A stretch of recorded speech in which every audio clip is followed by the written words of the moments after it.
ख्याल में मेरा एक पैगाम है, जिस घर में मैं रहती थी मेरे ख्याल में वो घर भी मुझे रईस ने लेके दिया था। मेरे घर आए थे ना प्लेट लेके, जिस बात पे इन्होंने भी बहुत तमाशा बनाया कि ये इसको बेडरूम में लेगी, मैं इसको बेडरूम में नहीं लेके, मैं मेरा सीट कार में सब कुछ। और उस बात पे मैं खिलखिलाई मैडम के साथ उस टाइम बहुत ज़्यादा।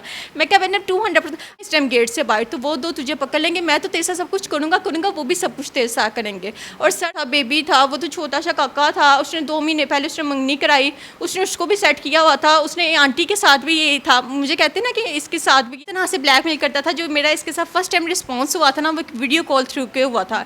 इसने मुझे वीडियो कॉल की और जो कि मैंने उसकी वीडियो कॉल पिक की, जिस पर उसने मुझे कहा कि मैडम जी इश्क हो गया आपके साथ, मैं शादी करना चाहता हूँ आपके साथ। तो मैंने उसको कहा कि खोती के बच्चे तो पागल है, नहीं मैंने उसको कहा खोती के बच्चे तुझे पता है मेरे 3 बच्चे, इस बात का पता है।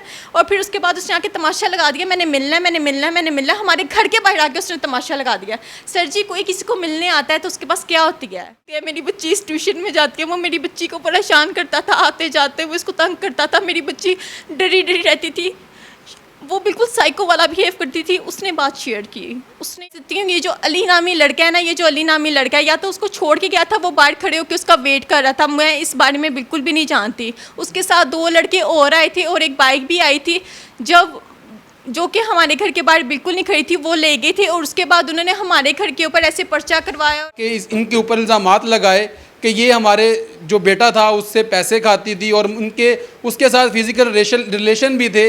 इस वक्त दोबारा फिर यानी कि उस मुलजिमा के साथ मौजूद हैं और सारी बात इनसे दोबारा जानते हैं कि जिन पे इल्ज़ामात लग रहे हैं उसके अंदर कितनी सदाकत है। मुझे एक बात पे उसने धमकी दी थी, ये बात मुझे नहीं पता वो झूठ बोल रहा था या इनका वाकई में क्रिमिनल रिकॉर्ड ऐसा है। उसने मुझे कहा था कि आपको पता है मेरे ना, जब वो मुझ पे तशद्दुद कर रहा था, मार रहा था कमरे में, तो उसने उस टाइम जब मैं तशद्दुद भी किया आप पे? यस सर, उस लड़के ने मुझ पे तशद्दुद भी किया। कहाँ मारा? उसने मेरे मुंह पे थप्पड़ लगाया था। यस। थप्पड़ क्यों मारा? मिसबिहेव कर रहा था साथ साथ, जब मैं रोती थी तब मुझे थप्पड़ लगाता था। यस, मैंने कई इंटरव्यूज़ में उसको बताया, उसकी सारी उसकी दरिंदगी सारी उसकी डिफ़ाइन किया, ठीक है। और सर वो मैं आपसे बात क्या कर रही थी, आप ये बता रही थी कि आपको उसने मारा भी है, आप पे तशद्दुद भी किया है। इससे पहले मैं यस हाँ 2 दोस्तों के बारे में बता रही थी कि आप हाँ, और उस टाइम तशद्दुद करते हुए वो मुझे पता है क्या कह रहा था कि मेरे भाई ने 2 कत्ल किए हुए हैं और वो आज भी पंचायतों में जाता है। अब ये रईस ने आपको जी, अब या आप रिकॉर्ड उसकी फैमिली बैकग्राउंड का निकाले कि उसकी फैमिली बैकग्राउंड आपको पता है, वो मांगा मदीनी, वो क्या कहते हैं उसको, फैसल टोन, कोठा पिंड के रहने वाले लोग हैं। कोठा पिंड के रहने, आपको कोठे का मतलब तो पता होगा, मेरे से ज़्यादा बेहतर पता होगा। एक सिटी का नाम है। कोठा पिंड के रहने वाले लोग थे। कोठे का भी मतलब पता होगा और पिंड का भी मतलब पता होगा। गांव का नाम है ना। एग्जैक्टली। तो आपको उसकी फैमिली का, अच्छा उसकी भाभीियों ने क्यों नहीं इंटरव्यू दिया, उसकी भाभीियों ने क्यों नहीं डिफाइन किया? उसके मोहल्लेदार भी कह रहे हैं वो तो बहुत अच्छा लड़का था, उसके जो ऑफिस के लड़के हैं वो बता रहे हैं बहुत अच्छा लड़का था, लेकिन आप उस पर इल्ज़ाम लगा। कोई भी मुसीबत अपने सर पर नहीं लेता। मरने के बाद हर इंसान बहुत अच्छा होता है और जो ज़िंदा होता है उसको कोई पूछता नहीं है। और आप उसकी भाभीियों ने क्यों नहीं कोई इंटरव्यू दिया? मैं एक पैगाम देना चाहती हूँ उसके घर वालों से, आज के बाद आप लोग मुझसे या मीडिया मुझसे आके कोई भी सवालात ना पूछिए। मैं उसके घर वालों को सवालात देना चाहती हूँ। मैं उसके एक नाम तो मुझे बहुत अच्छे तरीके आप कोई ऐसा मैसेज जो कि उनके घर वालों के लिए देना चाहती हैं? हाँ जी, भाई ने कहा था, अली भाई ने कहा था कि ये अगर गैरत के नाम के ऊपर फरहान ने उस लड़के को मारा है, हमारे जवान भाई को मारा है, अफसोस मुझे भी है, लेकिन उस दरिंदे का हाल ऐसा ही होना चाहिए था, बल्कि इससे भी बदतर होना चाहिए था। ये तो भी थोड़ा हुआ, उस लड़के को मारा है तो अपनी बेगम को भी मारता। तो मेरा अली भाई के लिए पैगाम ये है कि आप आएँ, आप मुझसे एक सवाल, और अली भाई आपको हर चीज़ के बारे में पता है, आपको हर बात के बारे में पता है। मेरा उसकी बहनों के लिए ये पैगाम है कि मैं आपके दर्द को बखूबी से जानती हूँ। मेरे पास भी एक भाई है, मुझे बहुत अच्छे से आपके दर्द को पता है। मैं उसकी अम्मा से कहना चाहती हूँ कि वो आए, वो आके मेरे सामने बैठे मुझसे सवाल पूछें कि हाँ भाई लड़की तुमने ये सब कुछ क्यों किया, ये सब कुछ क्या है, ये सब वो सारी बात पूछी, मैं उनको बताऊंगी कि मैं उनके बेटे को खाती थी या क्या करती थी या क्या नहीं करती थी। जाहिर सी बात है दुश्मनी पड़ गया तो ऐसे तो सवाल तो होते ही रहने हैं। ये तो अब आम सी बात है कि उसकी अम्मा ऐसे उठ के गई हैं, लेकिन मैं चाहती हूँ कि अब मेरे पास कोई एंकर ना आए, उसकी अम्मा उठ कर आए, उसकी बहनें उठ कर आए, उसकी घर की भाभियाँ, उसकी भाभियों ने क्यों नहीं कोई। आपके घर से कोई आपके पास है? आपके घर में मेरी सास आती हैं और आज भी आके वो मेरे सर के ऊपर वैसे ही प्यार दे के जाती हैं जैसे पहले देती होती थी।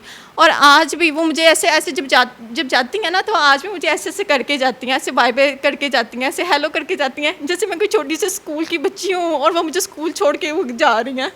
अगर मैं गंदी हूँ या बुरी हूँ, अच्छा, मैं आपसे एक और बात शेयर करना चाहती हूँ।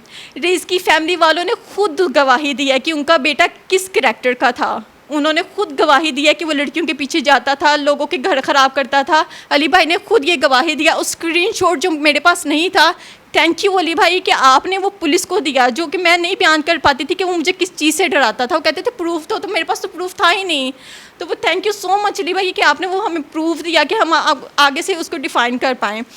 उसके मैंने नहीं उस लड़के की कब्र को मैला किया, मैंने तो बल्कि उसको इतना सुकून दिया कि वो आगे से कोई गुनाह ना कर पाए, किसी का घर ना उजाड़ पाए। स्पेशली जिस लड़के की उसके साथ शादी हो रही थी, उसने तो उस लड़की को बर्बाद ही कर देना था। वो तो शुक्र मनाती होगी।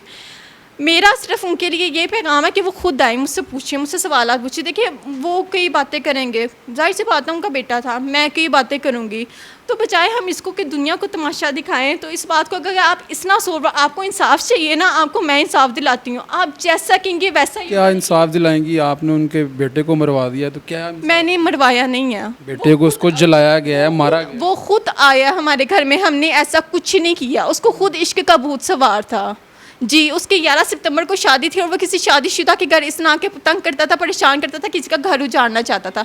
इनको इंसाफ चाहिए ना, इनको हम इंसाफ दिलाएंगे। मेरा इनसे पैगाम ये है कि खुद आए, मुझसे बात करें, मुझसे पूछें। ये हालात हैं जी नाज़रीन के इस वक्त इनके साथ मौजूद थे, और रईस की फैमिली भी जो है वो मीडिया पर आ रही है और वो रईस के बारे में बता रही है कि रईस बहुत एक अच्छा लड़का था और इस खातून ने जो है उसको वर्गलाया और अपने जाल में फंसाया, और उसके बाद यानी कि उसको अपने ही शोहर से कत्ल करवा दिया, फिर उसको जला दिया गया। और ये अपनी जस्टिफिकेशन जो है वो भी आपके सामने बयान कर रही थी। अब क्या सच है क्या झूठ है, इसका फ़ैसला नाज़रीन आपने करना है और हक़ाइक़ करेंगे, और इसकी फ़र्दन जो है यानी कि वो इंक्वायरी भी हो रही है, तो मामला जो है वो यानी कि आप पे डिपेंड करता है। अब देखते हैं कि इस चीज़ का फ़ैसला कौन करता है। इसका कमेंट सेक्शन में नाज़रीन ज़रूर जवाब दीजिएगा, कौन ठीक है कौन गलत है। इसी के साथ अपने मेज़बान नईम भट्टी को दीजिए इजाज़त और